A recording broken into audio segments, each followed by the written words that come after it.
आत्मदेव जी अपने पुत्र के मोह में इतने फंस गए।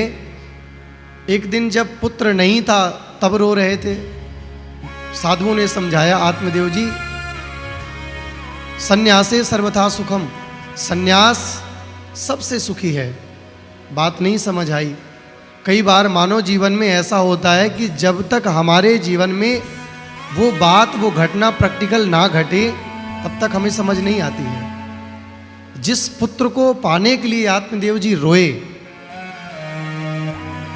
वही पुत्र से जब आज कष्ट मिला तो जिस सरोवर के किनारे खड़े थे अपने आप को शांत करने के लिए, आज फिर वहीं जब जाने के लिए उद्यत हुए तब पुत्र हुए हैं गोकर्ण जी महाराज। बड़ा अद्भुत प्रसंग है, ध्यान सावधानी से सुनिए।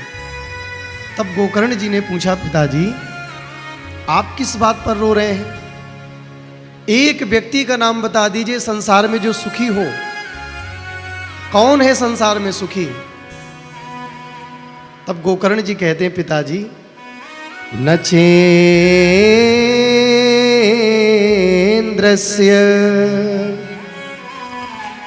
नचेन्द्रस्य सुखम किंचित् न किंचित् चक्रवर्तिनः सुखमस्ति विरक्तस्य मुनिरेकांत जीविनः। पिताजी नचेन्द्रस्य सुखम किंचित, देवताओं के राजा इंद्र भी सुखी नहीं है। उनको भी ये डर रहता कोई शतक्रतु न बन जाए। 100 यज्ञ यदि कोई कर लेता है तो इंद्र को अपना इंद्रासन छोड़ना पड़ता है। इंद्र भी चिंता में रहता है, रात दिन पहरे लगाता है। कोई कहाँ पृथ्वी पर देवलोक पर जाकर के इंद्र रात दिन पहरे लगाते हैं, कोई यज्ञ तो नहीं कर रहा, और यज्ञ कर रहा है तो कितनी यज्ञ कर लिया है। नचेन्द्र से सुखम किंचित, देवताओं के राजा इंद्र भी सुखी नहीं है, रात दिन भटकते हैं। अब बात आती है चक्रवर्ती की। चक्रवर्ती सम्राट भी सुखी नहीं है, उसको भी डर सताता है कोई दूसरा राजा ना तैयार हो जाए, कोई दूसरा राजा ना कब्जा कर ले। भिखारी से पूछा गया, तुम सुखी हो? वो कहता धनवान सुखी है। जब धनवान से पूछा गया, आप सुखी हो?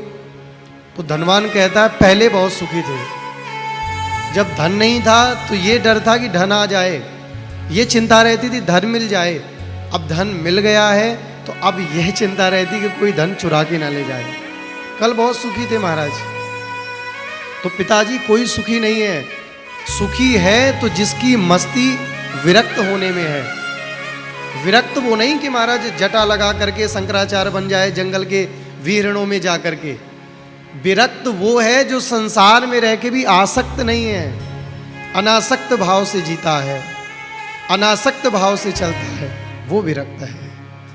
और महाराज सन्यासे सर्वथा सुखम, ये बात समझ में आ गई आत्मदेव जी को। यही बात संतों ने पहले भी कही थी और यही बात मेरे बेटा गोकर्ण ने भी आज कह दी। तब पूछे आत्मदेव जी, बेटा भगवान के भजन में मन कैसे लगे? बोले पिताजी, जो देह और ये जो मांस के शरीर में जो आसक्ति हो गई है इसे छोड़ना पड़ेगा। देह क्या है? मैं।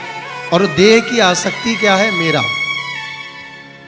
देहेस्ति मांस रुधिरे भिमतिम त्यजत्वम जाया सुता दिशु सदा ममताम विमुंच पश्या निसम जगदिदम क्षणभंगुनिष्ठम वैराग्य राग रसिको भव भक्ति निष्ठा।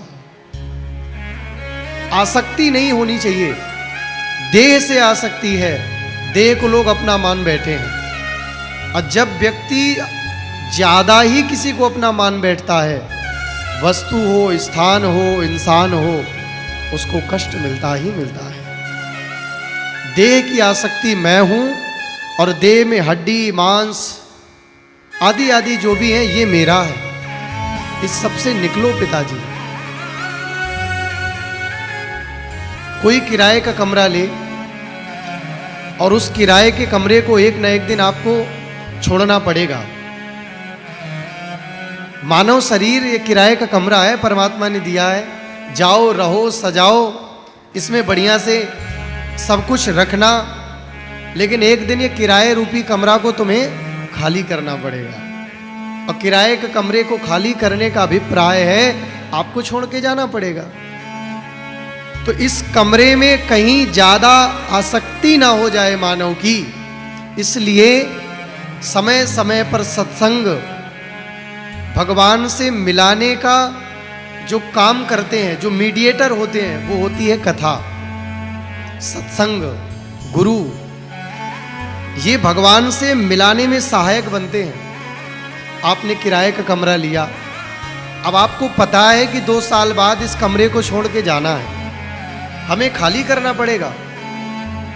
और यदि उस कमरे को साफ सफाई नहीं करोगे, उस कमरे में विधिवत तरीके से आचार विचार से नहीं रहोगे, बेडशीट अपनी नहीं धुलोगे, गद्दा नहीं ठीक करोगे, तो महाराज गंदगी फैलेगी, कीटाणु फैलेंगे, तो किराए का कमरा भी महाराज अस्त व्यस्त होगा। हमें पता है कि इस किराए के कमरे रूपी शरीर को छोड़ के जाना है, लेकिन समय समय पर इसकी साफ सफाई भी हमको करते रहना है। समथिंग इज द चेंजिंग, परिवर्तन ही मानव का जीवन है। अब वो किराए के कमरा, ये मानव का शरीर, और इसमें सफाई कैसे करना है? सत्संग सुन के, कथा सुन के, गुरु चरणों में श्रद्धा रख के, सदा सर्वदा जो इस कमरे को, किराए रूपी कमरे के शरीर को जो हमेशा मान बैठा, ये मेरा है, ये सदा रहेगा, ये कभी नहीं जाएगा, वो ही व्यक्ति पिताजी दुखी हुआ है। इसलिए इससे मुक्त हो जाइए। एक दिन छोड़ के जाना है।